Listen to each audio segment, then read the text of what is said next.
Assalamualaikum. A warm welcome back in another vlog of Momcom Zainab. Momcom Zainab के vlog में आज हम बहुत ही इंटरेस्टिंग टॉपिक के बारे में बात करेंगे और वो टॉपिक है ब्रेस्ट फीडिंग और ब्रेस्ट फीडिंग में होने वाला इम्बैलेंस और हर उस औरत का सवाल का जवाब जो ये कहती हैं कि फ़ीड तो हम सही करवाते हैं, बच्चा खाना तो सही खाता है लेकिन बच्चे का वज़न नहीं बढ़ रहा।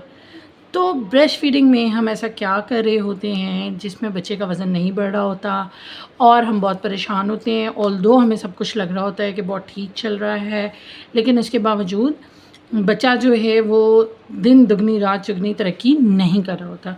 और बिगिनर्स के लिए और फर्स्ट बेबी वाली मदर्स के लिए तो ये बहुत ही इम्पॉर्टेंट और इंटरेस्टिंग टॉपिक होने वाला है, क्योंकि इसमें बहुत ही एक थिन लाइन है जिसको हमें चेक करना होता है बार बार कि आखिर ऐसा क्या हम कर रहे हैं जिसकी वजह से बच्चे को प्रॉपर फीडिंग नहीं हो रही है और थोड़ा सा इस तरह का मसला आ रहा है कि बच्चे का वेट गेन नहीं हो रहा है।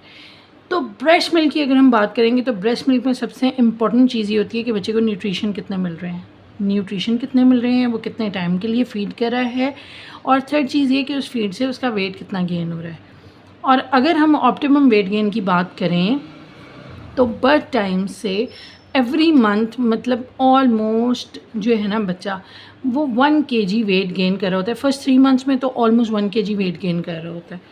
ठीक है, तो अब हमने देखना क्या है कि ऐसा हम क्या कर रहे होते हैं जिसकी वजह से बच्चे का ऑप्टिमम वेट गेन नहीं हो रहा होता या बच्चे को जिस तरह से फीड मिलना चाहिए वो नहीं मिल रहा होता। अब सबसे इम्पॉर्टेंट चीज़ ब्रेस्ट मिल्क में 2 चीज़ें होती हैं। ब्रेस्ट मिल्क जब आना शुरू होता है तो उसको कहते हैं colostrum milk. Colostrum is a very very thin form of milk जो बच्चे को बिल्कुल शुरू में घुट्टी के लिए दी जाती है और बिल्कुल शुरू में आती है। उसके बाद आता है फोर मिल्क और फोर मिल्क के बाद आता है हिंड मिल्क या हाइंड मिल्क। ठीक है, अब जो फोर मिल्क होता है ना 90% वुमेन जो है वो हिंड मिल्क तक पहुंचती नहीं है, वो फोर मिल्क पिला के बच्चे को ये समझती हैं कि बच्चे की फ़ीड की रिक्वायरमेंट जो है वो कंप्लीट हो गई है। अब पहली बात तो ये कि ऑप्टिमम फ़ीड की पहली निशानी क्या है कि बच्चा पूरा दूध पी रहा है या नहीं।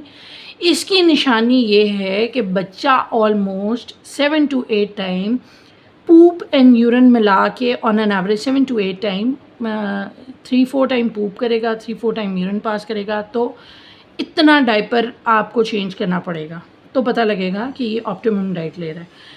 अब जब बच्चे का वेट नहीं बढ़ रहा तो सबसे पहले आपने ये चेक करना है कि फ़ीडिंग टाइम कितना है और फीडिंग टाइम में आप उसको हिंड मिल्क कितना दे रहे हैं और फोर मिल्क कितना दे रहे हैं। अब फोर मिल्क जो है वो मिल्क की वो फॉर्म होती है जिसमें फ़ैट नहीं होता और वेरी थिन लाइक अ वाटर, हल्का सा आप जिसका ट्रांसपेरेंट सा कलर होगा और हल्का सा उसका वाइटिश कलर होगा, not like actual milk.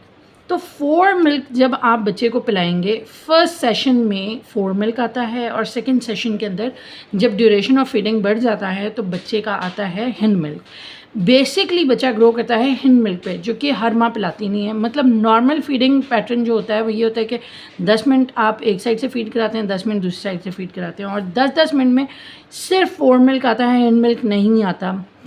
Hind milk को पहुंचने के लिए मिनिमम 15 से 20 मिनट की रिक्वायरमेंट होती है। और दूसरा ये होता है कि how much quality intake mother is eating. जितना आप ज़्यादा अच्छा खाएंगे उतना अच्छा आपके पास हिंड मिल्क आएगा।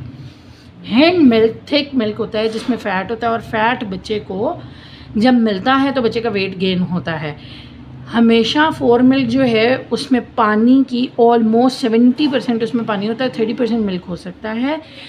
वो भी मदर टू मदर इनटेक के ऊपर डिपेंड करेगा कि वो कितना खाना अच्छा है उनका। ठीक है, तो जब हम बच्चे को फोर मिल्क पिलाएंगे 10-10 मिनट दोनों साइडों पे पिलाएंगे तो आपका मसला हल नहीं होगा, बच्चे का वेट गेन नहीं होगा, बच्चे को पतला दूध मिलेगा। और अगर आप वो एक सेशन 20, 25, 30 मिनट का करेंगे तो उस सेशन में ज़्यादा पॉसिबिलिटी है कि जो लास्ट 10 मिनट्स होंगे उसमें हिंड मिल्क आएगा आपके पास। हिंड मिल्क में फ़ैट होगा और जब फ़ैट वाला दूध बच्चा पिएगा तो उसका वेट गेन होगा। नॉर्मली मदर्स जो हैं वो हिंड मिल्क तक पहुँचती ही नहीं है। फोर मिल्क पिलाती हैं, बच्चा सो जाता है, फिर उठता है, फिर फोर मिल्क पिलाया, फिर सो गया, फिर फोर मिल्क पिलाया, फिर सो गया। तो नॉर्मली ये ट्रेंड हम ऑब्जर्व कर रहे होते हैं फर्स्ट 3 मंथ्स में। और जब 3 महीने के बाद बच्चे का ऑप्टिमम वेट बढ़ा नहीं होता, फिर हम पैनिक होकर डॉक्टर के पास जाते हैं कि भाई जी बच्चे का तो वेट ही नहीं बढ़ रहा, एक्सक्लूसिव हम उसको मदर फीड करा रहे हैं और मदर फीड के ऊपर उसका वेट गेन नहीं हो रहा, फिर हम उसको डब्बे का दूध लगा देते हैं और जब हम उसको डब्बे का दूध देते हैं तो कहानी वहाँ से ख़राब हो जाती है और बच्चे की हेल्थ इफ़ेक्ट होना शुरू हो जाती है। नॉर्मली स्पिट, वॉमिटिंग और इस तरह की चीज़ें जो हैं वो बढ़ना शुरू हो जाती हैं। आज का वीलॉग बनाने का मेन मकसद ये था कि आपको इतना अवेयर किया जाए कि हिंड मिल्क और फोर मिल्क का बैलेंस करना बहुत ज़रूरी है। आप फीडिंग सेशन को मिनिमम 20 मिनट रखें। सेकेंडली 20 मिनट रखने के बाद आप 1 ब्रेस्ट को हाफ़ एन आवर एग्जॉस्ट कराएं और फिर सेकंड को हाफ़ एन आवर एग्जॉस्ट कराएं। एक सेशन में एक, दूसरे में दूसरा। इससे पॉसिबिलिटी है कि ज़्यादा आप हिंड मिल्क बच्चे को पिला सकेंगे और जितना ज़्यादा हिंड मिल्क पिएगा उतना ज़्यादा बेनिफिशियल होने वाला है बच्चे की ग्रोथ के हवाले से। ठीक है, इस बैलेंस को हम मैनेज करने के लिए आज का हमने वीलॉग बनाया है और इस ट्रेंड पे अगर हम चलेंगे तो हम बच्चे को मतलब 6 महीने तक इवन बहुत ही आला एक्सक्लूसिव वेट गेन करवा सकते हैं। आई होप आपको मेरा ये वीलॉग बहुत पसंद आया होगा। Please like, share and comment ज़रूर कीजिएगा। किसी भी तरह की मेडिकल हेल्प के लिए आप अपने पीडियाट्रिशियन को विज़िट कर सकते हैं, but for suggestion you can talk to me in comments. Thank you, stay tuned.